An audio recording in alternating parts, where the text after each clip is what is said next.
What if everything we thought we knew about Ted Bundy was wrong? What if his reign of terror didn't begin in 1974, but years earlier, and his victims weren't just college women, but included children?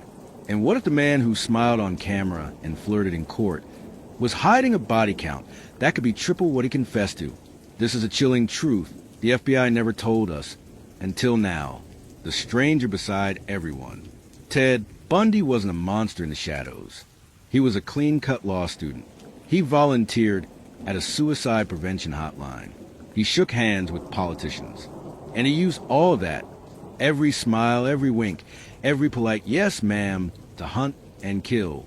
When he finally confessed in 1989, hours before his execution, he said the number was 30. But in recent years, cold case units and forensic investigators uncovered something chilling. Ted Bundy may have killed over 100 people, and he may have started as young as 14. The cold case that changes everything. Let's go back. Tacoma, Washington. Summer of 1961. 8-year-old Marie Burke disappears from her bedroom in the middle of the night. No signs of forced entry. No noise. No suspects.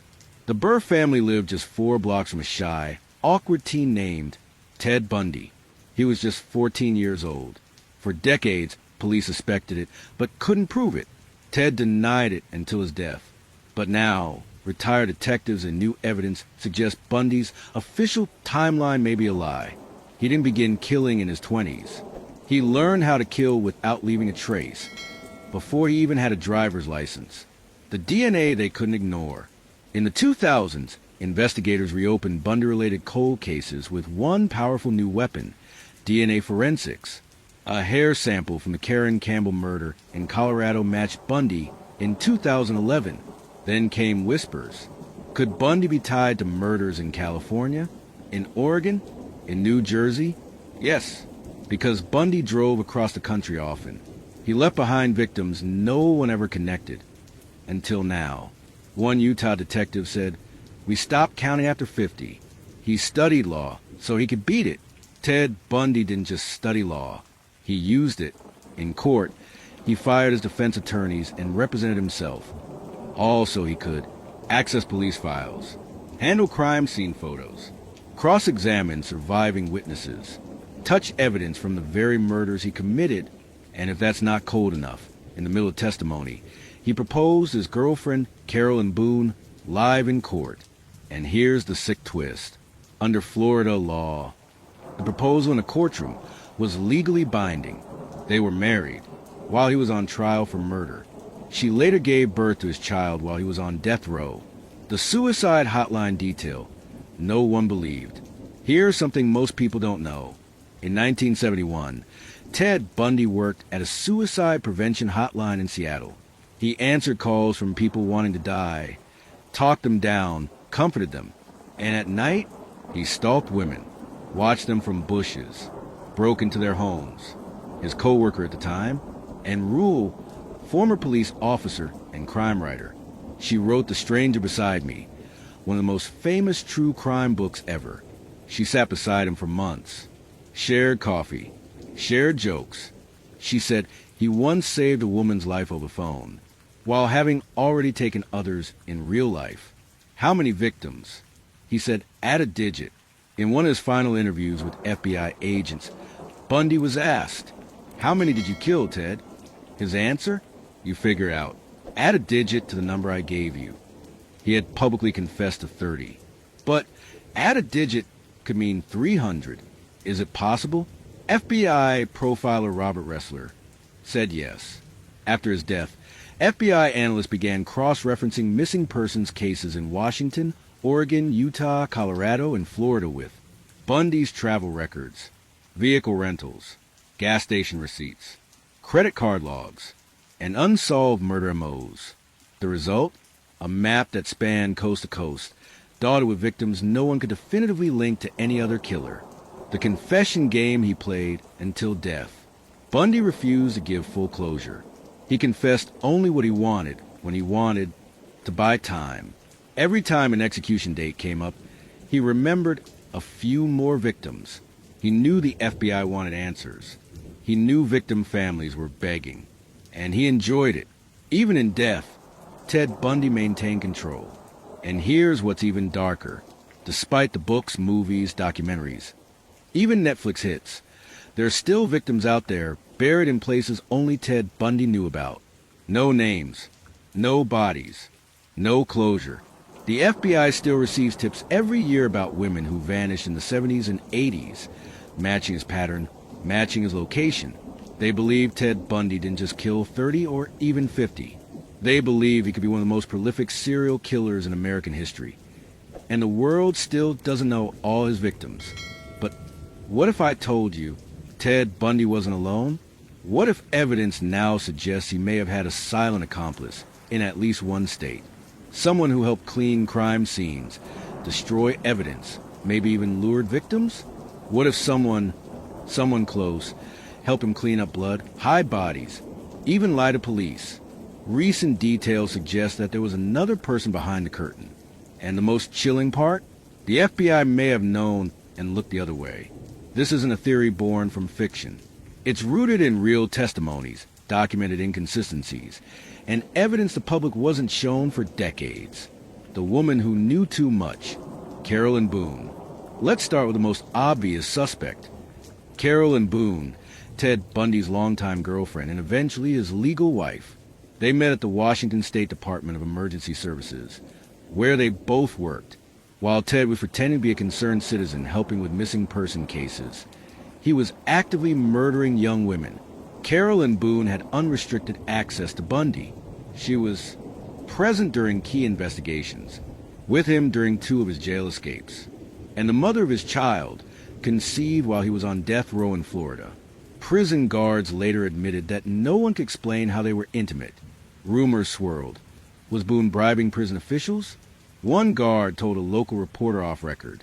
Ted always got what he wanted, and Carol knew how to work the system. But here's where it gets darker. Utah, 1975. The missing clothes and van wiped down. When Ted was arrested in Salt Lake City in 1975, police impounded his Volkswagen Beetle. Inside they found a ski mask, handcuffs, an ice pick, rope, a crowbar hidden under the seat. It was a kill kit, but something was missing. His signature brown leather gloves and the murder clothes he'd worn just 24 hours earlier. A witness told investigators that a woman matching Boone's description was seen wiping down the car before it was towed. That woman was never identified or questioned. Why? Because Carol had already told police Ted was innocent. She said, "There's no way he could have done this. He's too kind, too gentle." But police reports from Utah to Colorado list an unnamed woman who frequently visited Ted, picked up packages from his apartment, made late-night calls to check on impound lots.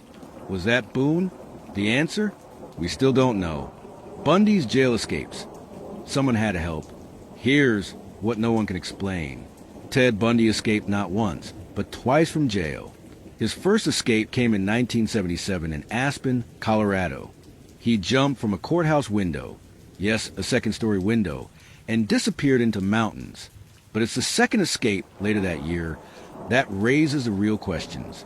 From his jail cell in Glenwood Springs, Colorado, Bundy lost over 30 pounds by starving himself. He sawed through a hole in the ceiling using a hacksaw blade, smuggled in through an unknown source, and disappeared. Who gave him the saw? Who passed the maps? Who let him walk out of the jail in a stolen deputy's uniform? Several Colorado officers speculated someone on the outside had helped smuggle tools in. The packages came addressed to Ted, never opened, but because Bundy was seen as well-mannered, security was minimal. Some believe Boone helped arrange those deliveries, but the trail went cold. The other woman, in Florida. In 1978, after his second escape, Bundy made it all the way to Tallahassee, Florida, under the fake name Chris Hagen. He rented a room, partied, and watched TV, while planning his final and most savage attacks, including the Chi Omega Sorority House Massacre, where he brutally murdered 2 women and attacked 2 more in less than 15 minutes. Here's the strange part. A woman in the apartment complex he stayed and later told police she saw a dark-haired woman visit Ted repeatedly, dropping off bags of clothes and food. That woman was never identified. Some speculate it was not Boone, but another accomplice, possibly someone Bundy manipulated, just as he had done before. Police found female fingerprints on some of the supplies Bundy used. They ran them. No match. The prints were filed and forgotten. Why didn't the FBI investigate Boone further? So why didn't the FBI dig deeper into Boone? It's complicated. In the late 70s and early 80s, the term serial killer was still new. Profiling was in its infancy, and many investigators saw Boone as a naive romantic, not a criminal. Plus, Boone refused to testify during any trial. She defended Bundy until his execution. Even after seeing the evidence, she gave interviews saying, "Ted is innocent. I believe that, and I always will." After his death, she vanished, changing her name and disappearing from public life. Some believe she knew too much. Others believe she helped him directly by destroying evidence, lying to police, or helping him hide after attacks. But to this day, she has never been charged with any crime related to Ted Bundy. The jailhouse bribe rumor, a final twist.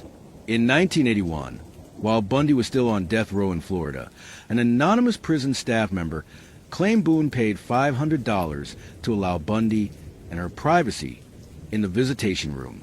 She denied the accusation, but shortly after, she gave birth to a child believed to be Bundy's. No DNA test was ever released to the public. The child's identity is still unknown. And Boone? She moved states, never gave another public interview, and never spoke of Bundy again. But what if the most disturbing part of Ted Bundy's case isn't how he killed, but how normal he seemed while doing it? What if the very traits that made him charming were also the ones that made him a monster? In Part 2, we'll go deep into the mind of a predator, featuring exclusive insights from FBI profilers who studied Bundy firsthand.